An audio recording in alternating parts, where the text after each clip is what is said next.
вечер. Сегодня 17 марта, четверг, 749-й день аннексии Крыма. Время новостей. Украина выполнила все условия для безвизового режима. Об этом заявил председатель Европейской комиссии Жан-Клод Юнкер после встречи с председателем Европейского совета Дональдом Туском и президентом Украины Петром Порошенко. Европейская комиссия предложит отмену виз уже в апреле этого года.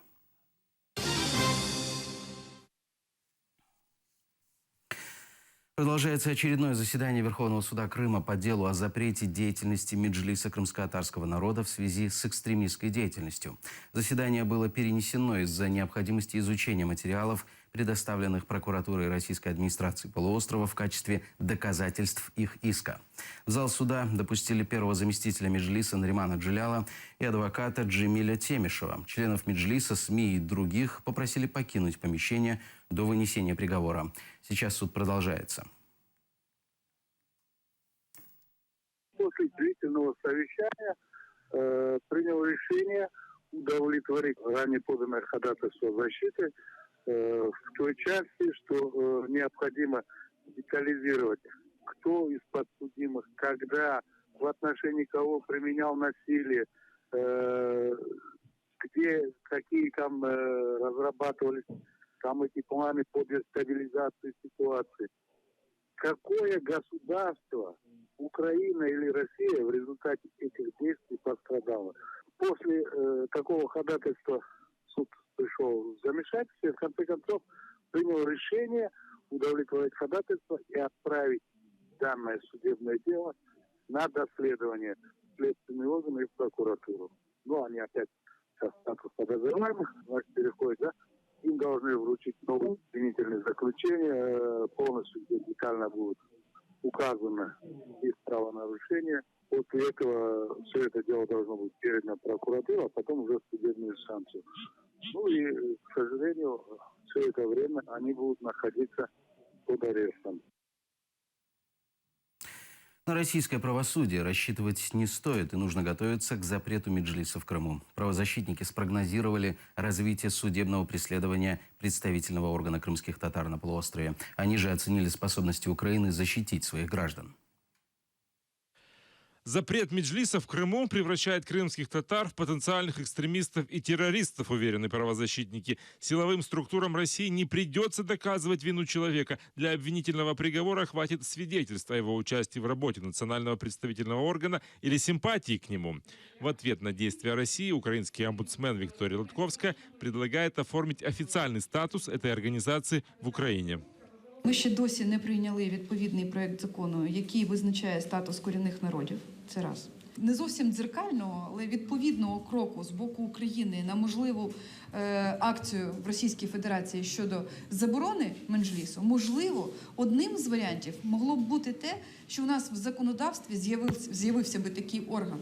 І у нас би було б визначено їх місце у нас на території підконтрольній Україні. Я думаю, що це могло б значно полегшити життя, в тому числі і тих, хто належить до цієї організації, і в разі заборони буде під величезним тиском, і їх життя буде в небезпеці.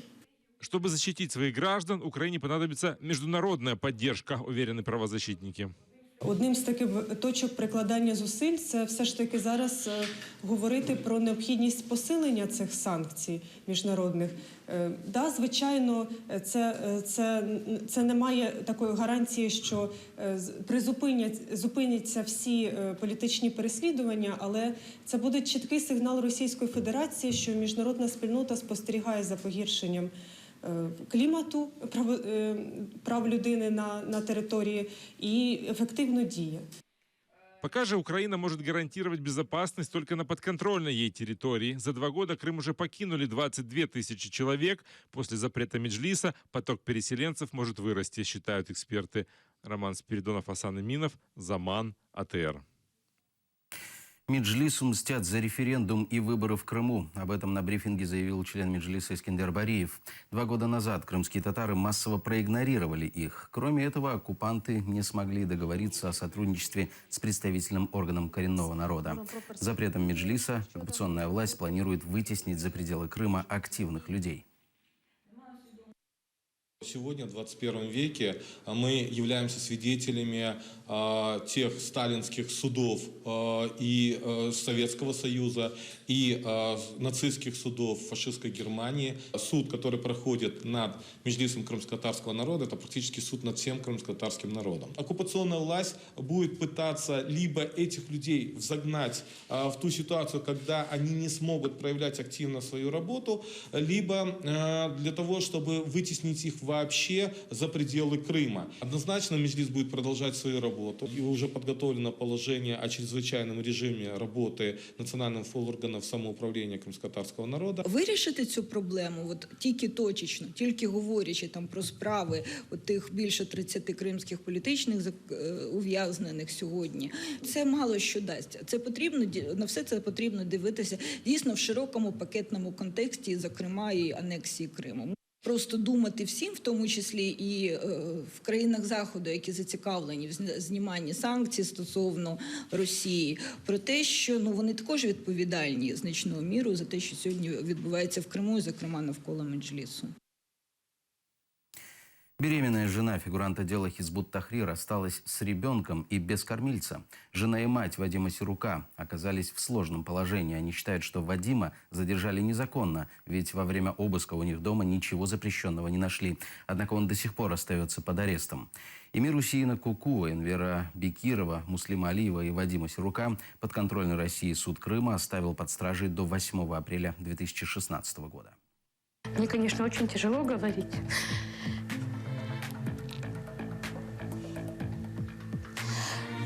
Потому что статья, которую предъявили моему сыну, она незаконна.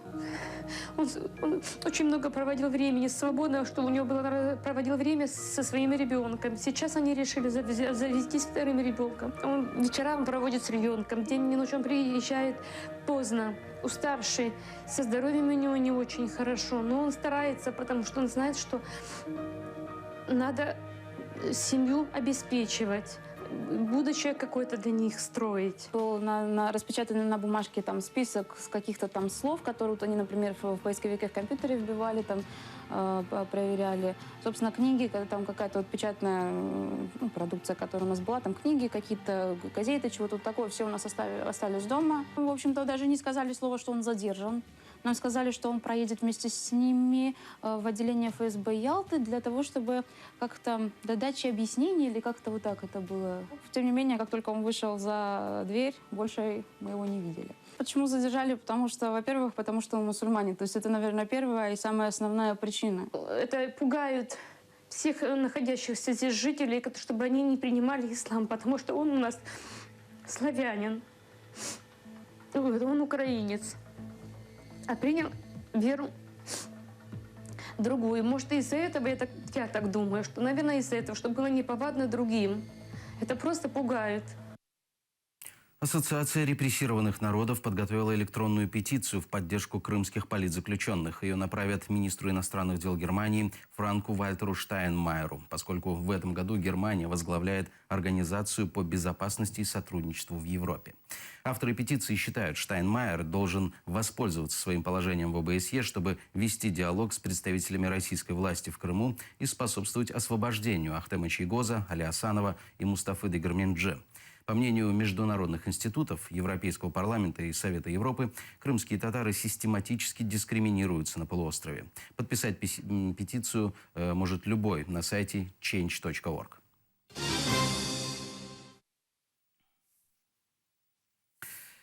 Владелица детского центра «Илиф» получила ответ из прокуратуры. Лутфия Зудиева написала жалобу после того, как в центре провели обыск. Ответ Джанкойской прокуратуры датирован 18 февраля, но на конверте стоит штамп 13 марта. В письме ей объяснили, что обыск провели по российским законам, получив от нее письменное согласие. Однако Лутфия говорит, что никакого согласия не подписывала и вообще была тогда на похоронах. Само помещение арендуется, то есть для обыска надо иметь разрешение владельца помещения, чего тоже не было. В подконтрольной России прокуратуре резюмировали, что все соответствует нормам.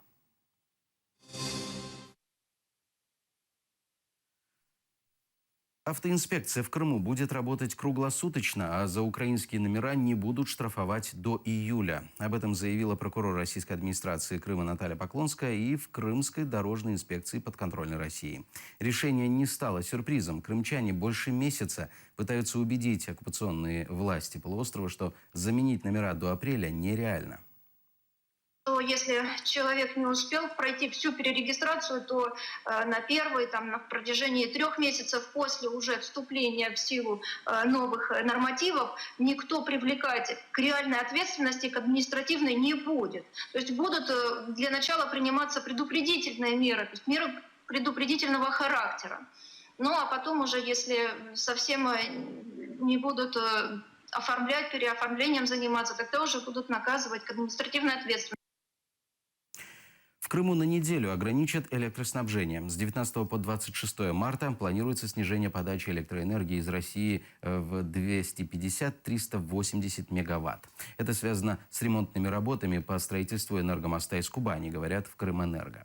Ограничения коснутся малого и среднего бизнеса, электротранспорта и других потребителей, не являющихся стратегически важными и социально значимыми для оккупационных властей полуострова.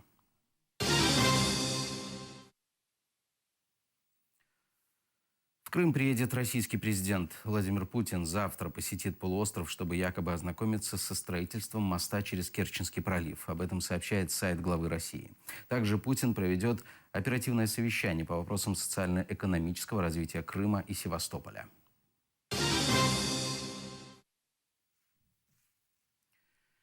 В Феодосии дворники не получили обещанной зарплаты и снова вышли на акцию протеста. Некоторые из них работают на предприятии целыми семьями, и для них зарплата – единственный источник дохода. С января люди не получают оплату за свой труд, при этом выходят и убирают город. 18 февраля в ходе коллективной акции протеста начальник управления городского коммунального хозяйства и природопользования Алексей Леденев публично пообещал людям выплатить задолженность до конца месяца. Обещание выполнено не было. Сегодня сумма долга составляет около 3 миллионов рублей. Я в 3 магазинах должен деньги за продукты. Мне уже иди отсюда.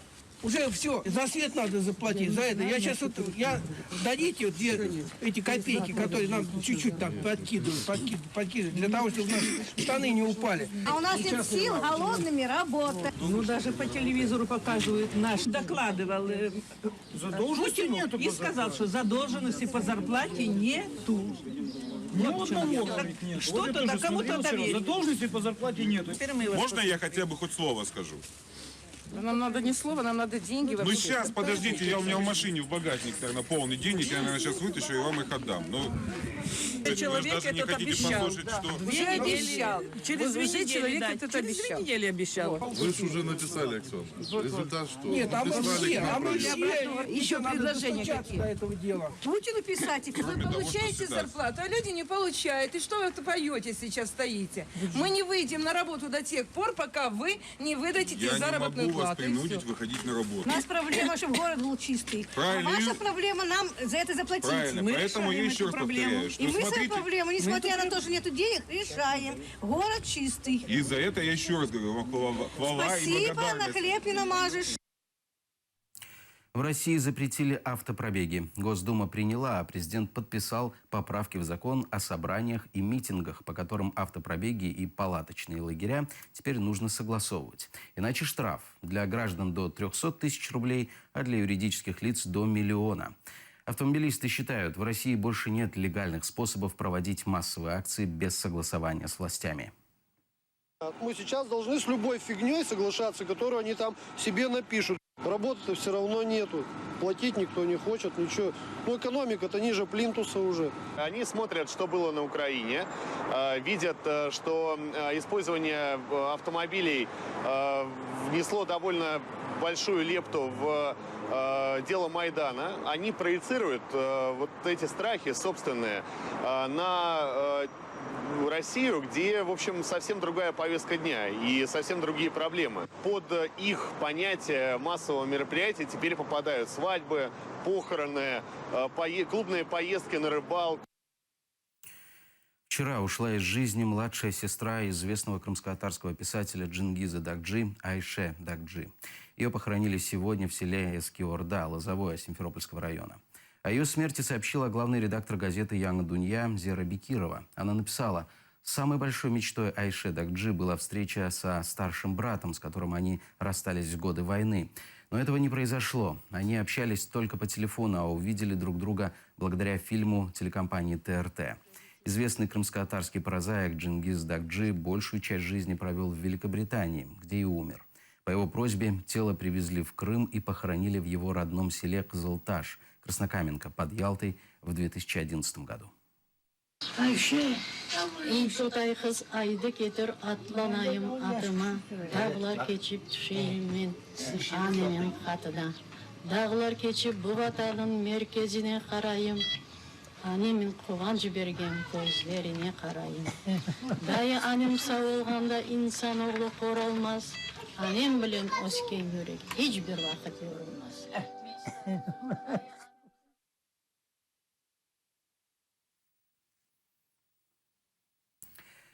Это все новости на этот час. Хорошего вечера. Оставайтесь с нами.